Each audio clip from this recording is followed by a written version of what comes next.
morning, church. Good morning. Good morning. Morning. The Lord hear thee in the day of trouble. The name of the God of Jacob defend thee. Send thee help from the sanctuary and strengthen thee out of Zion. Remember all thy offerings and accept thy burnt sacrifice. Selah. Grant thee according to thine own heart and fulfill all thy counsel. We will rejoice in thy salvation, and in the name of our God we will set up our banners. The Lord fulfill all thy petitions. Now know I that the Lord saveth his anointed. He will hear him from his holy heaven with the saving strength of his right hand. Some trust in chariots and some in horses, but we will remember the name of the Lord our God. They are brought down and fallen, but we are risen and stand upright. Save, Lord, let the King hear us when we call. I read to you from the 20th division of Psalm, and may the Lord add a blessing to the reading and hearing of his word.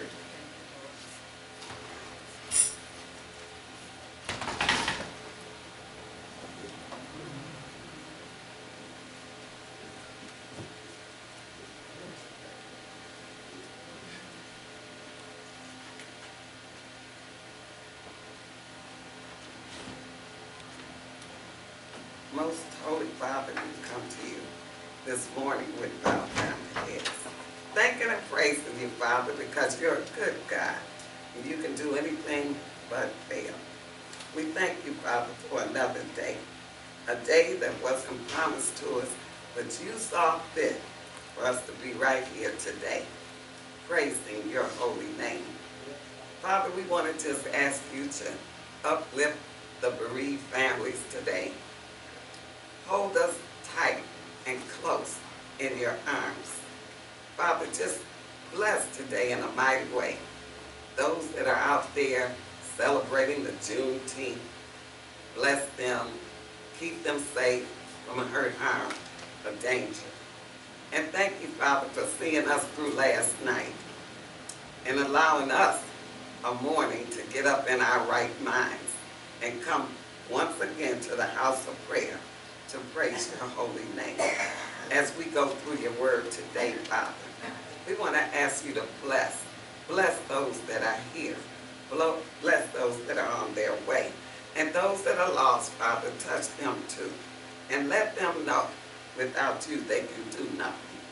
Bless the fathers in the land today, as well as every day, that they have a mind to take care of their children and their family. Touch in a mighty way.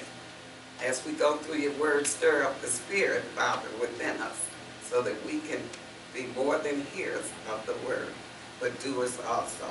In your Son Jesus' name, we give you the praise and the glory forever. Amen. Amen. And at this time, we'll call Deacon Mike up to share the Sunday school lesson.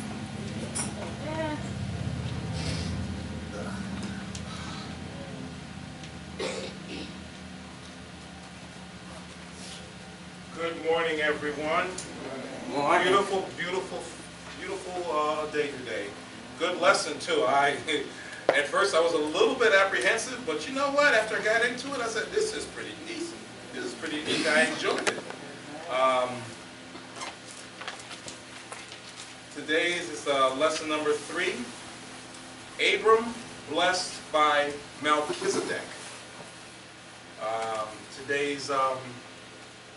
Today's scripture reading is Genesis, 14th chapter of Genesis, verses 1 and 2. Then it skips down to verse 11 through 20. Our lesson is broken up into 3 different sections. One section is called, the first section is called A Dangerous Situation. The second section is called A Decisive Solution. The third is called A Definitive Salutation. And today the aim is Well, one of the aims is this. Facts to understand. Hard times come to everyone. Comes to everyone.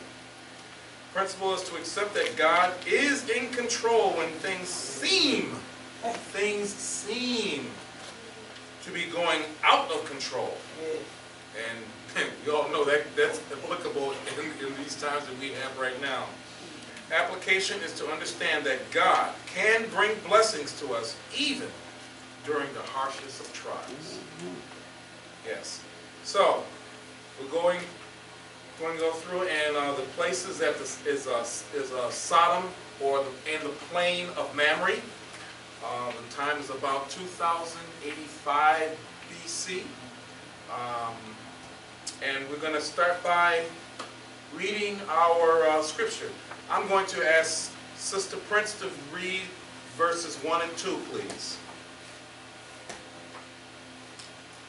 And it came to pass in the days of Amraphel, king of Shinar, Arioch, king of Elasar, Kedor Laomer, king of Elam, and Tidal, king of nations, that these made war with Bera, king of Sodom, and with Bersha, king of Gomorrah, Shinar, king of Admah, and Shemeber, king of Zeboam, and the king of Bela, which is Zoar. Thank you. Thank you. Deacon Prince, give me 11 and 12, please. And they took all the good of Sodom and Gomorrah and all their victuals and went their way. And they took Lot, Abraham's brother's son, who dwelled in Sodom, and his goods, and departed. Sister Katie, read 13 and 14 for us, please.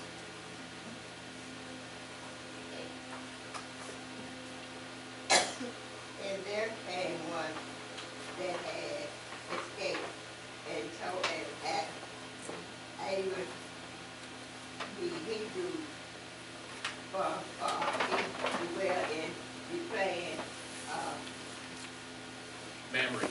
Mamre and The Amorite. Amorite brother Eshcol. Escol and brother Aner.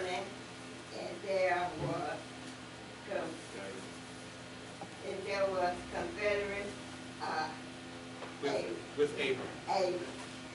And when Abram heard that his brother was taken captive, he his trained servant boy in his own house, 318, and Pursued. pursued them unto Dan. All right. Thank you. Thank you. Okay, Sister Hardin, can you read 15 and 16 for us?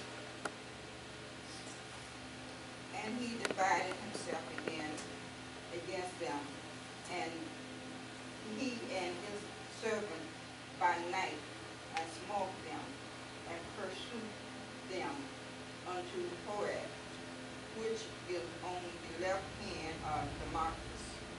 And he brought back all the goods, and also brought again his brother Lot and his goods, and the woman also, and the people. All right. Okay, I'm going to ask for Sister Ann. Can you handle 17 for us, please? If not, I can get someone else. Gotta break that down. Let's go real slowly. And the king of Sodom went out to meet him after his return from the daughter of Slaughter.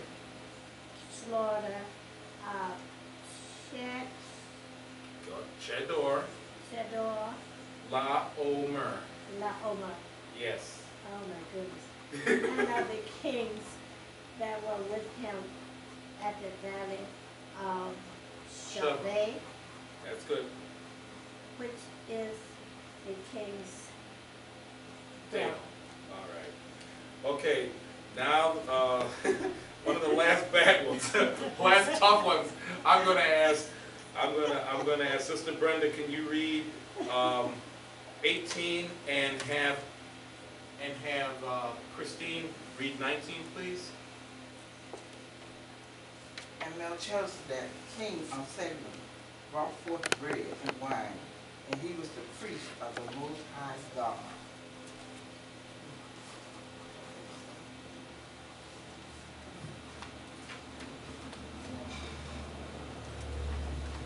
And he blessed them, and said, Blessed be Abram of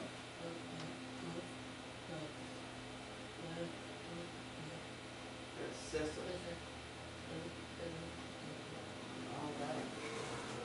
Okay, all right. Okay, Deacon, you have the honor of the last verse of the study. You okay?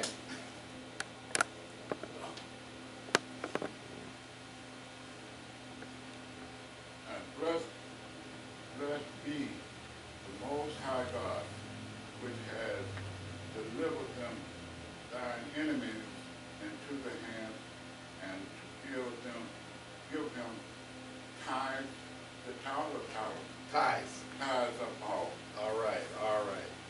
Amen. Amen. Thank you so much. I know that was a very hard section to read, especially if you don't have the whole lot of practice on it. But we got through it.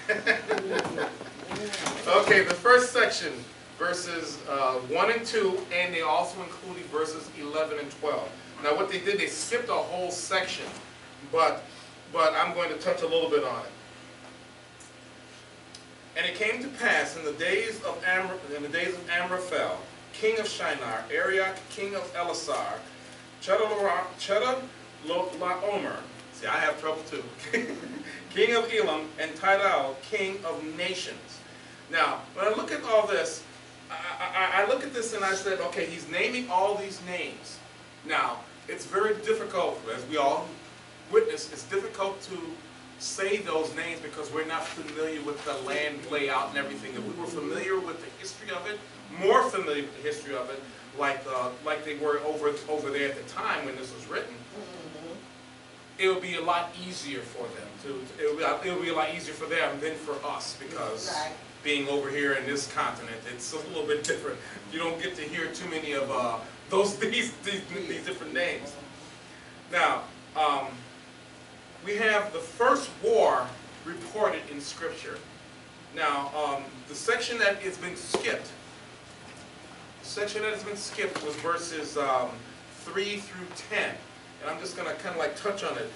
And it says it here in the expositor, but I of course, you just take as much as you can on both spots, the expositor, and then you also read that section, because even though it's not part of the lesson per se, it is pertaining to the lesson, and we should know the reasons why this war started. Now, for 12 years, Chedorlaomer, king of Elam, ruled over the kings that were in verse 2. Now, kings in verses 2, I forgot to read that. Forgive me on that one. Kings in verse 2, these made war with Bera, king of Sodom, Sodom, and Birsha, king of Gomorrah, Sodom and Gomorrah, Shinab, king of Admah, Shememba, king of Zeboim, and the king of Bela, which is Zor. Now, the 4 kings that were mentioned in verse 1 were traveling to war against them, because they did not pay their tribute. They rebelled. And it says right here, in the 13th year, they rebelled. Now, Chedorlaomer and his allies came to put them back into order through war. They're going to say, hey, look, you ain't going nowhere. You belong to us. All right? And so, by that way, they came in and they smote a whole lot of people on the way to their intended They're intended war victims, as you can see. Sodom, Gomorrah, and all the rest.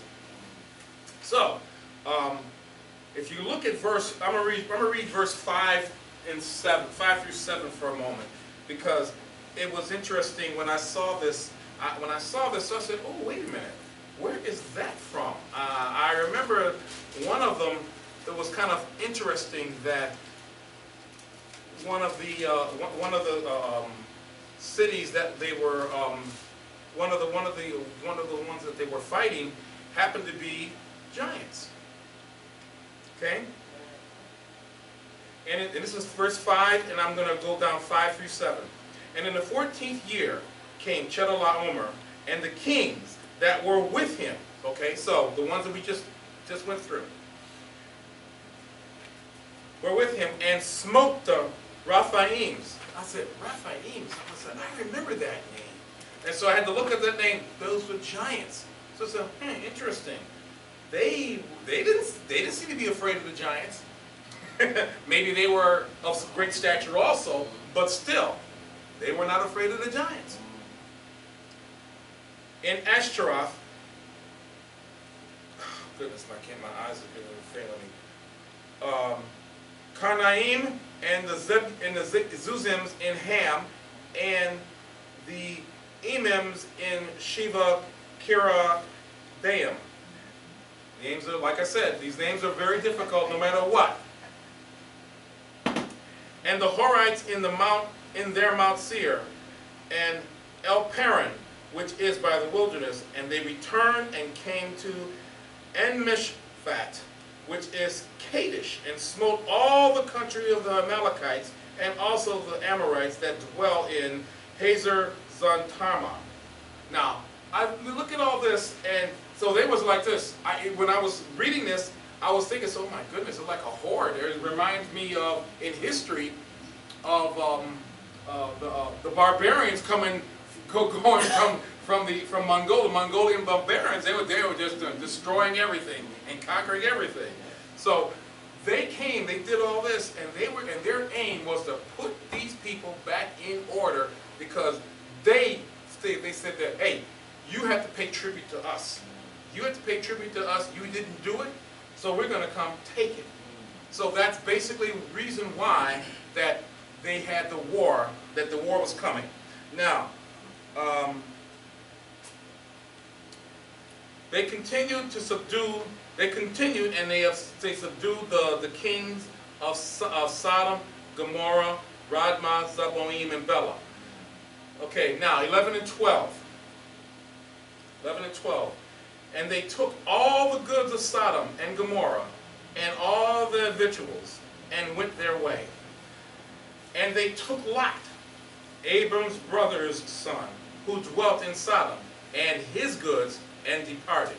All right, well, the old saying is, to the victor goes the spoils. And so we knew, you know, back in those days, when you have a war, you take in everybody. Just like a lot of the people that were conquered further on, they were taken back to Babylon. Daniel and his crew, they were taken back to Babylon because they were captives. They were conquered. They were subject now. Yeah. So anyway, to the victor goes the spoils. Now I'm looking at this, and I wanted to read this one part in the expositor, which I thought was very relevant. And it kind of got to me. It is the reason why these things were happening. Verse 12 reports that they took Lot. Okay, that was very important. That was very important. Okay, they took Lot, and they could have taken his goods and everything. But when you take, don't mess with my kinfolk. That's what it made me think about that. Oh no, we can't have that. Yeah. Okay, it says the movements of the nations might not have affected Abram to the point of becoming involved, but the captivity of Lot gave him a very different perspective. Now, we know that in this case, the war became personal. It became personal.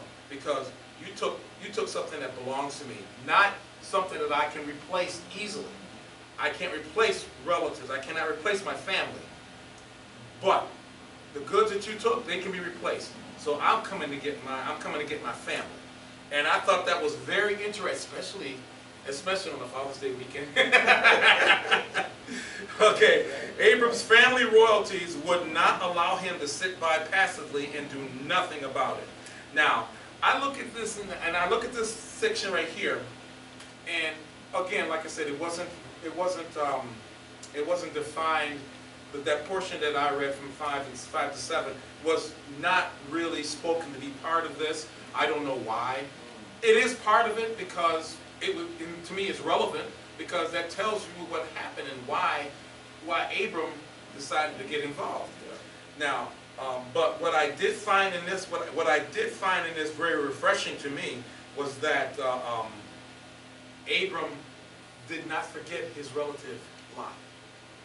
Now, there's two things about that. In here, in the part that was not reported, there was someone who escaped the war and went back and told Abram what happened. Now, to tell Abram what happened means two things. Number one, he must knew that Lot and Abram were relatives. So he told him what had happened. Number two, something that was pointed out by the expositor too.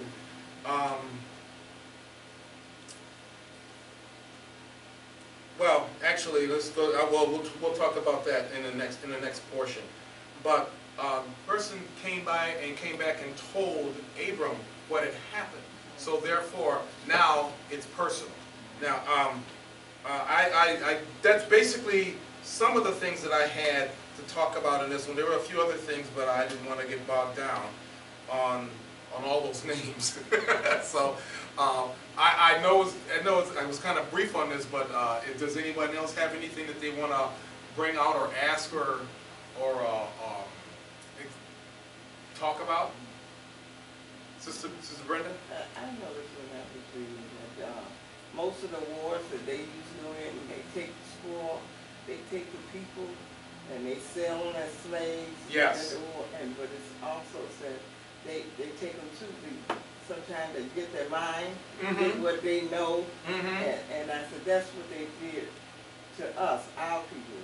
They took us into captivity, brought us over, and they used the people that they could, their knowledge, and made them slaves. And it's amazing how things happen when they go and take the spoil. Yeah. They take anything and everything of value that they can carry. And you know, the old saying is, like I said, to the victor goes the spoil. Yes, sir. All the people, pagan believers. I'm sorry? Well, all these people we're reading about now, are they pagan believers? No, they're pagans. They're not believers. And they don't believe in God, that's what I'm saying. Yeah, they're pagans. They do not believe in God. That's another thing too. And we'll read about that. We'll read about that in a little bit too. No one knew about God. outside of Abram. No one knew anything about God. They worshiped idols. They were all idol worshipers. Anyone else? I just wanted to make note that in chapter 13, we remember that Sodom was staying in the city of the plains with his tent pitched towards Sodom. But at this point, now he has actually moved into Sodom with all these wicked, evil people. Yeah. Again, he chose to go there. But it was also pointed out in Sodom in the expositor that Sodom was not that good of a choice. Now, it wasn't there, was it, Lot? Oops, I made the wrong decision. We can't always go by sight. Can't always go by sight. Anyone else? Okay, the next section is called Decisive Solution. And that's verses 13 through 16. 13. And there came one that had escaped. Now, we're talking about the escape. There had one that escaped and told Abram, the Hebrew, interesting, the Hebrew. Yeah, first time. Yeah, not only was the first time, it kind of like gives you, I guess the word is etymology. It gives you a meaning of the word Hebrew, the history of the word Hebrew, that it came from Eber, which was one of the regions on the other side where Abram came from. But be that as it may, there came one that had escaped, and told Abram the Hebrew, for he dwelt in the plain of Mamre, the Amorite, brother of Eshcol, and brother of Aner, and these were confederate with Abram. Now, and Abram heard that his brother was taken captive. He armed his trained servants, born in his own house, 318, and pursued them unto Dan. Now, I caught it when I read it the first time. I said, what do you mean unto Dan? How is that Dan? Dan was, no, that's not possible. That's what I'm sitting there thinking. That's not possible. How did that happen? How did the name Dan come into that region? And it didn't dawn on me that someone could have put that in there afterwards. I don't know. I'm not going to speculate. I'm just going to say, okay, that's what the word says. They pursued him into Dan. Okay? Because as far as I knew, by reading this, the region of Dan hasn't been named yet. So, I just kind of like caught me by surprise. Anyway, I'm going to read a little bit from the expositor, but I'm going to say right here, were it not for the escape of someone that knew Lot and Abram, there was going to be no rescue, probably, because Abram, no rescue, because probably would not have been attempted, because it was just goods. But when they took Lot, like I said, that's when it became personal. Now, Abram, his trained servants, already prepared for conflict. They said trained, all right? Trained. They're prepared. Okay, not for this particular one here, but if you read in the expositor, and it was really interesting. It says on one part of the expositor, it says perhaps Abram's relationship with the other man were the purpose of being ready for an emergency like the one he now faced. Potential enemies would not deal with an isolated families, but would have to reckon with a combined force. Because you know, the old saying, what's that saying with Julius Caesar? Julius Caesar, divide and conquer. I'm gonna take this portion right here, and then next I'm gonna take this portion. I'm not gonna take the whole thing. But see, when the whole thing is united, it's a lot tougher to fight against them.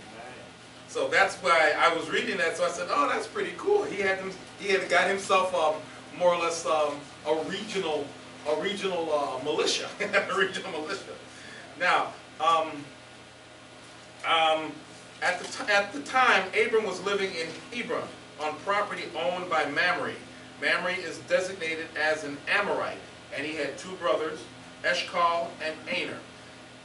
There was an excellent relationship among all of them, for these three brothers are said to have been allies with Abram by way of a compact or covenant of some sort. Now, like I said, you know, it's always good to have godly people with you, godly people with you. So anyway, if it wasn't for them being aligned together, there would have probably been no rescue. But I thought it was interesting that when you think about that horde that came down and conquered all those people, and all the people on the way in there, and then they went back, they were on their way back, that they did not have to, run. They must have had a huge army, or a decent-sized army, but they didn't count on this. All right, 15 and 16. And he, Abram, divided himself against them, he and his servants, by night, and smote them, and pursued them to Hobah, which is on the left hand of Damascus. And he brought back all the goods, and also brought again his brother Lot, and his goods, and the women also, and the people. So he effected a tremendous rescue. He rescued the entire everything that he went after back to get. He got back and more.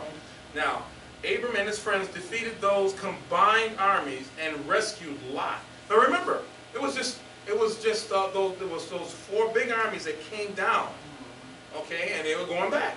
And now Abram and his confederate, they went and they defeated them and rescued Lot, his goods, and the women and the people. Everything was recovered. Now, when I look at that, I'm thinking, so I said, the women and the people. And I couldn't figure out why they had that separate. And then it dawned on me, oh, okay, I know what these armies probably had in mind for the women. And thank God that was prevented from happening. Now, in the expositor, it says here, the outcome was the full, not partial, not majority, full recovery of everything and everyone who had been taken captive. Now, talk about a massive rescue.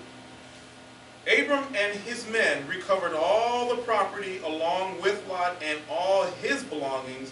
All the women were rescued, which surely spared them from harsh and demeaning treatment, as well as other captives, which must have included men, children, and perhaps infants.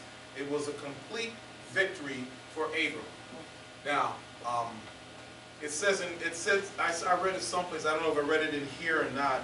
It said that Abram, this is the only war that he actually was involved with, but he must have known how to do something, because this was such a, instead of going one thing after, he split his army up, and just 318 plus the other people, they didn't name how many that they had, but that combined force surrounded them, basically, and destroyed them all.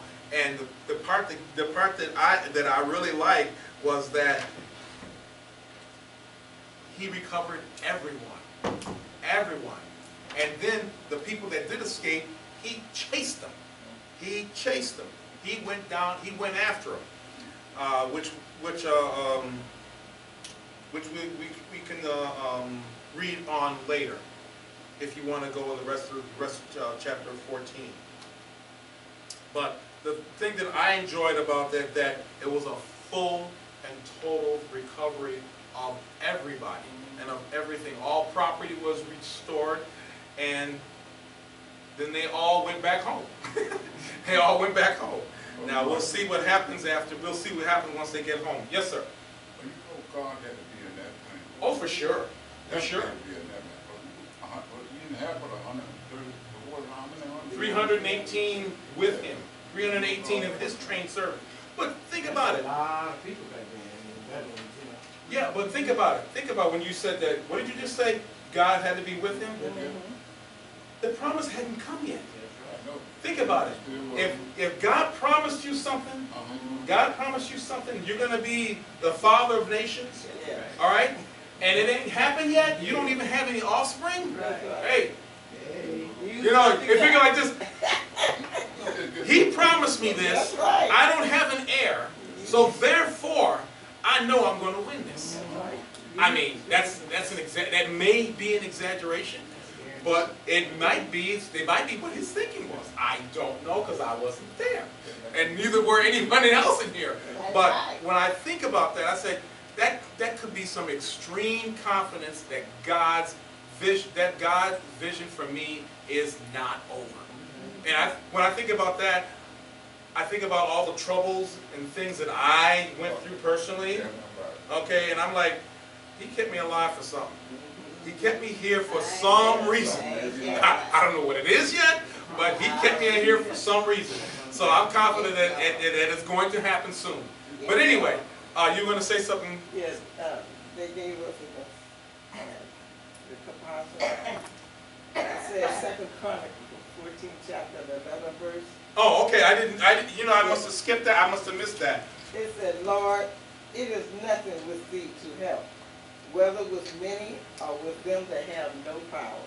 So we need to remember that with God, I don't care how much they have, what position they hold, what they think they got, you can't win. If God said you got it, you got it. Mm-hmm. I like how also that when we talking about numbers, how many remember Gideon?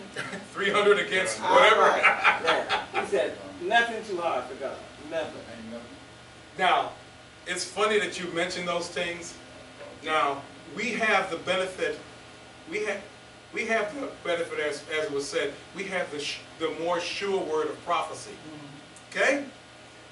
Looking right now at the situation in the Middle East, you can see that everything is being aligned up. And you sit back and say, you're going to get chewed. You're going to get chewed. When you go against God's people, you're going to get chewed, and you're too stupid or too stubborn to read what's going to happen, or you don't believe it altogether. And you sit there and you say, they're going to get chewed, they're going to get chewed, and you just sit back and just watch. You sit back and watch.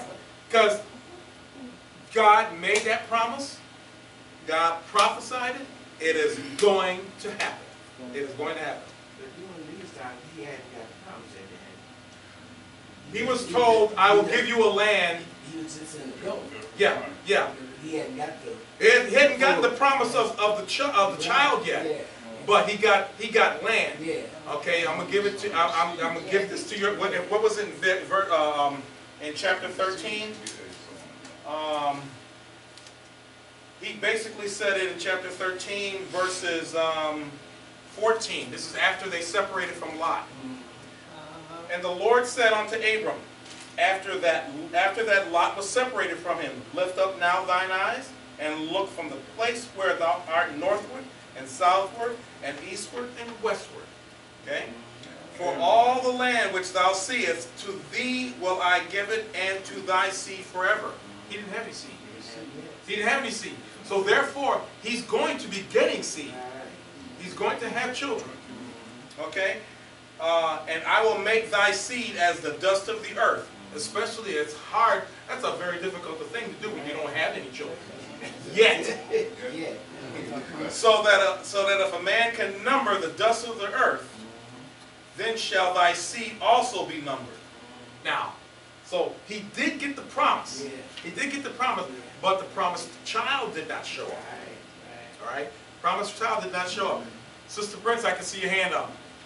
I just wanted to say that God was definitely in the plan. Yes. And this whole thing about this decision that Abram made to go after his family, it was all set up for him. Abram was staying on the land of Mamre. Mm-hmm. And it talked about Mamre and his brothers. Mm-hmm. And the relationship that they had formed with each other. Yes. Even though they were so different. Abram was living among native people, but they still were able to form a good relationship. Abram was very well respected among these people. Right. That's important. Yes. When you want allies. Yeah. You know, you have to learn to get along with people. Mm-hmm. And of different beliefs. Different beliefs, different everything. Because remember, these people were pagans. Mm-hmm. And so Abram stood out like a sore thumb. Because he was still praising his one true God. Right. And then here, in the expository, it says, Abram serves as an example to us Mm-hmm. of the importance of building relationships as opposed to being self-centered and demanding of others. And that's important Because if he stood out there by himself, couldn't get along with anybody, he wasn't going to have any help. And God put all of this in place for him so that when this came up, everybody was willing to go ahead. And in this part, it talked about how devoted Abram was, because they traveled, what, 100 miles. and 50 more miles after that. It didn't tell us how he was traveling, but all these people were willing to follow him. Yep. That was a long distance. Yeah, that was a strong bond. Yes, That was a strong very bond. strong bond. Okay, well, the last one, I'm going to have to kind of like rush through this part. The last one of verses 17 through 20 is called a definitive salutation. Okay, now, and the king of Sodom went out to meet him, Abram and his entourage there, meet him after his return from the slaughter of Chedorlaomer, and the kings that were with him at the valley of Shiva, which is the king's dale. And Melchizedek, king of Salem, brought forth bread and wine. Interesting, bread and wine. And he was the priest of the Most High God. Interesting, that was another one, priest of the Most High God. And he blessed him and said, Blessed be Abram, the most of the Most High God, possessor of heaven and earth. And blessed be the Most High God, which have delivered thine enemies into thy hand. And he gave him tithes of all. Now, interesting, in verse 20, is real quick. Interesting that he said that, blessed be the Most High God, which delivered thine enemies into thine hand. So therefore, he knew where the victory came from. He knew exactly where the victory came from. Okay, now I'm just going to break down 17 real quick. And Abram's return after the slaughter was greeted by Abram from Sodom, who offered all the material goods. You can read that afterwards. That's from verse 20. That's verse 21, which was not part of. It's not part of the scripture reading of this lesson here. But Abram would not take anything. He did not want anyone to rob God of the glory of making him prosperous. Now, you know what I'm going to do? I'm going to really read. I'm going to go real quick and read 22 through 24. This is outside the. I'm going to read the whole thing. 21. And the king of Sodom said unto Abram, Give me the persons, and take the goods to thyself. And Abram said to the king of Sodom, I have lifted up my hand unto the Lord, the Most High God, the possessor of heaven and earth, that I will not take from a thread even to a shoe latchet, and that I will not take anything that is thine, lest thou shouldest say, I have made Abram rich, save only that which the young men have eaten, and the portion of the men which went with me, Aner, Eshcol, and Mamre. Let them take their portion. I'm not gonna let you rob God of the glory when I become rich. You're not going to be able to say that I made Abram rich. Now, when I saw that, when I read that, I thought about that. It said he did not let God get robbed of any glory, any glory for his prosperity. Okay, verse 18. And Melchizedek, king of Salem, brought forth bread and wine, and he was the priest of the Most High God. Okay, this is the part that I really wanted to get to. Melchizedek. What is he? He is what? He's a king, and what else? A priest. Okay. All right. He's king and priest. Who else in the Bible is both the king and a godly king and a godly priest? Jesus. There you go. And I was reading this thing in here, and it said that perhaps, in fact, I'm going to read it. I'm going to read it right here. And in fact, where is it?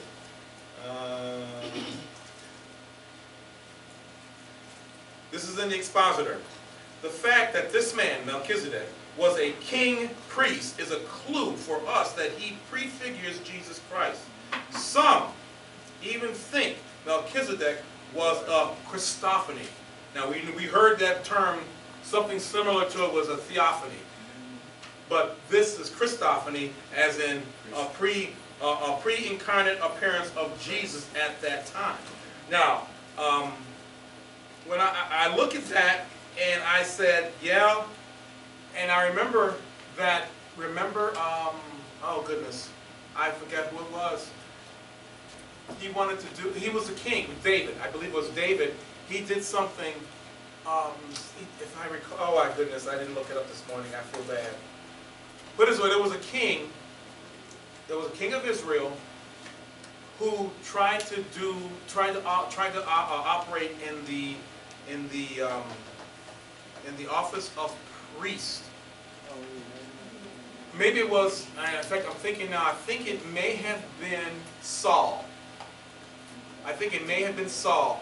He tried when he said he was going to sacrifice these animals, and he's the king, and but anyway, put it this way, he was the only one that was able to fulfill both. Will be Jesus. Now, I thought about that, and I said, oh, now that's pretty interesting. Now, the priest, Melchizedek is the priest of the Most High God. His name means King of Righteousness, and as King of Salem, he is King of Peace. King and priest. In the Old Testament writing, could he be a Christophany? Now, bread and wine. What did Jesus say at the Last Supper? Take this bread and this wine. Now, I thought that was quite interesting too, that bread and wine symbolizes the body and blood of Christ, foreshadowing Jesus. He received the tithe of Abram before the law. Now, remember, it says in here, verse 20, was it? Oh, I'm looking at the wrong. Verse 20. And blessed him the Most High God, and he delivered thine enemies, and he gave tithes, and he gave him tithes of all. Meaning that Abram gave Melchizedek tithes of all that he had. So therefore, that to me is the reason why we should tithe, because this is not part. This was before the law. This is before the law. And people, when they say, well, that was when the tithing, that's Old Testament, and that was during the law. Well, there was no law given at this time. Right. There was no law given at this time, yet still, what did he do? He offered a tithe to Melchizedek. So, I thought those two things were interesting. The author of Hebrews, I'm going to read this too. This is also in the expositor. The author of Hebrews speaks of Melchizedek and mentions the tithe Abraham gave him. Now that's in Hebrews chapter 7, verses 1 and 2. He also describes Melchizedek as without father, without mother, without descent, having neither beginning of days nor end of life, but made like unto the Son of God, abideth a priest continually. Okay, that's the office of Jesus right now. He's an intercedes for us continuously. So I thought that this lesson, after I got into it, was really a really good lesson. I actually enjoyed doing the study, and it was a very eye-opening part for me, because as I'm reading it and I'm getting all these different things that's circling in my head, I said, oh wow, this was a tremendous thing. You know, I've read the thing before, but when you get into it and start reading it and everything, and get all these different helps with the expositor, it brings it out a lot clearer and makes it mean a lot more to at least to me it did. But anyway, in closing, I'm going to ask this one last thing. Does anybody have any questions on this last section that they want to? Go ahead. I got a last part. He made them all pay tithes. All in this, read verse 20 and 20. Pardon me? Read that last part of. No. He paid Abram. And whoever was made him pay tribute To Melchizedek. Yeah, okay. Abram did that. Oh, Abram did that. Abram did that. He did not. It says, and blessed be the Most High God, which hath delivered thine enemies into thine hand. And, okay, now, and he, Abram, gave him, Melchizedek, tithes of all his. Yeah, that's All. Yeah. So, anyway, anyone else? Okay, well with that, I will ask the superintendent to come up and close, please. And I thank everybody, especially those who read. Praise the Lord. Because those are some very, very difficult names. And I just say thank you all. And we say thank you too, Deacon Mike, for sharing the word and bringing it out so clear to us.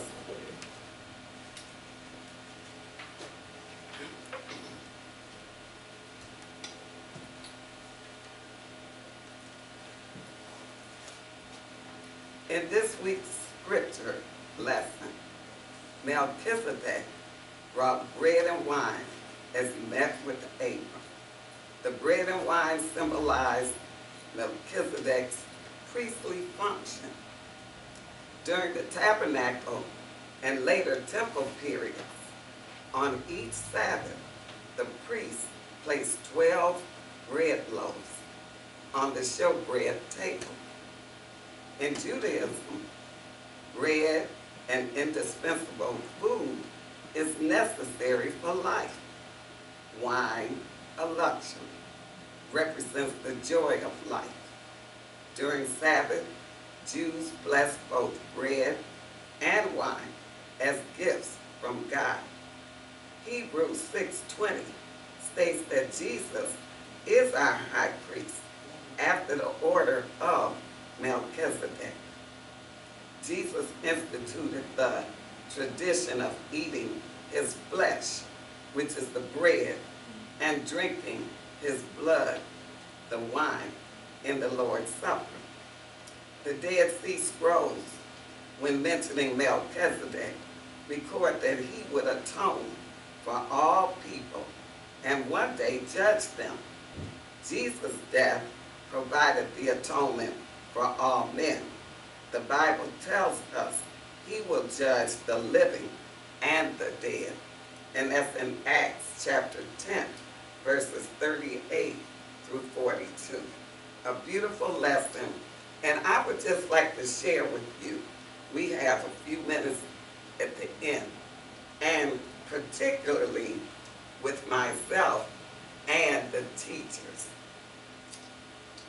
These words, and you know, you hear people say, oh, it's not that important. It's not about the words. But I believe that if we're in a position to teach, it is important because we're teaching others. And I remember I had bought a book that just talked about names. It was a book of names. It listed all the names in the Bible. It listed how to pronounce them. And I found it interesting in this Bible because there's also a listing of names. And I looked at the ones that started with CH. And when you hear other people speak, you hear these words pronounced all kinds of ways. And words that we go through, like when we talk about the Chaldeans in the Bible. Well, some people say the Chaldeans. It's not a life sentence if you just insist on saying it like that. But if you have something that shows you how to pronounce it, you might want to pronounce it correct.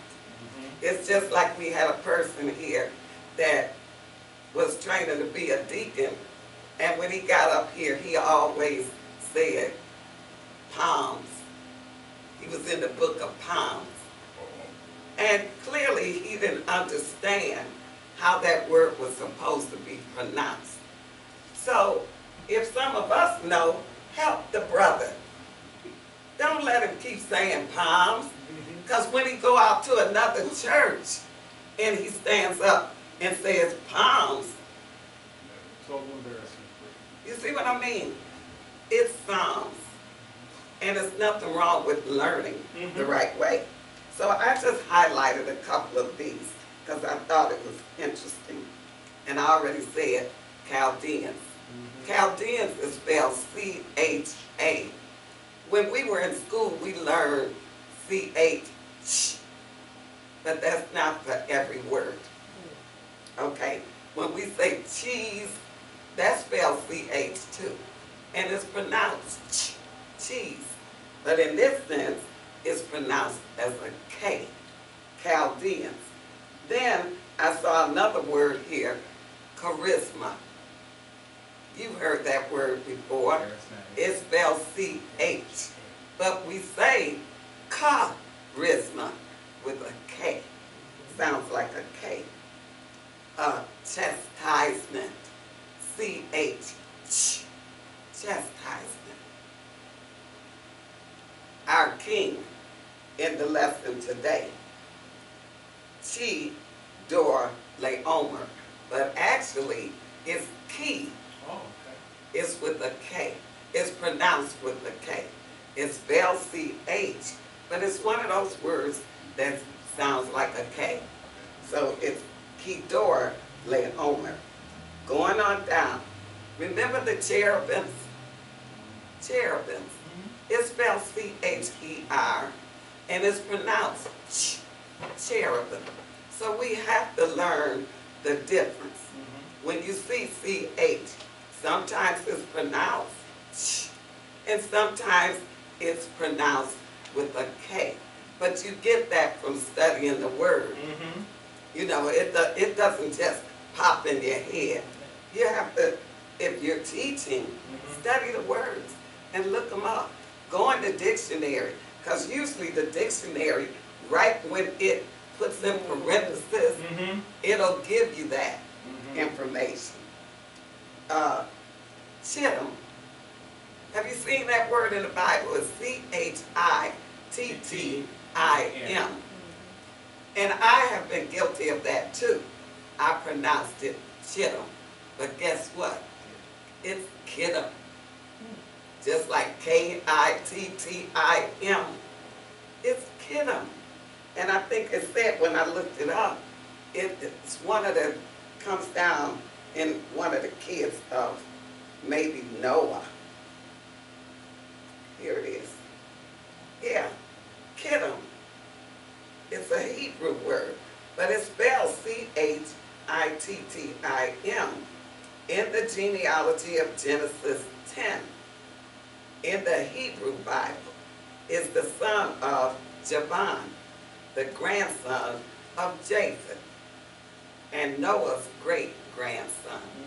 I've said it myself, chittim, because that's what it looks like, but it's pronounced kittim. So it's something in here for all of us to learn. Right. If we want to say these things correctly, then we will get into this and learn how to say them correctly. If we have the attitude, oh, it doesn't matter, then we'll continue to say it wrong. But at least we can say that we know better. And one last one. You ever heard of Chloe? The person's name. Yeah. It's spelled C-H-L-O-E. But how does it sound when you say it? K. Chloe. So just a little bit of teaching at the end of the lesson for all of us. So with that, You know that word cat got the same meaning as C-H. you're right. Cat, C-A-T. But when we say it, the K comes out. So that's correct. That's a very easy and good example. So with that, we're going to ask Deacon Prince to stand and dismiss the class. Calvin. You know anybody named Calvin? You don't know him. And sister, we haven't dismissed the class yet. I'm sorry. Oh, Heavenly Father, Lord, we want to thank you for another beautiful lesson, Lord. Bless each and every one of us, Lord. Continue to touch our hearts and our minds and our souls, Lord, to whom you serve you, Lord. Continue to bless the teachers and touch their hearts so they can continue to teach. In the name of Jesus, Lord, we ask all your blessings. Amen. Amen. Praise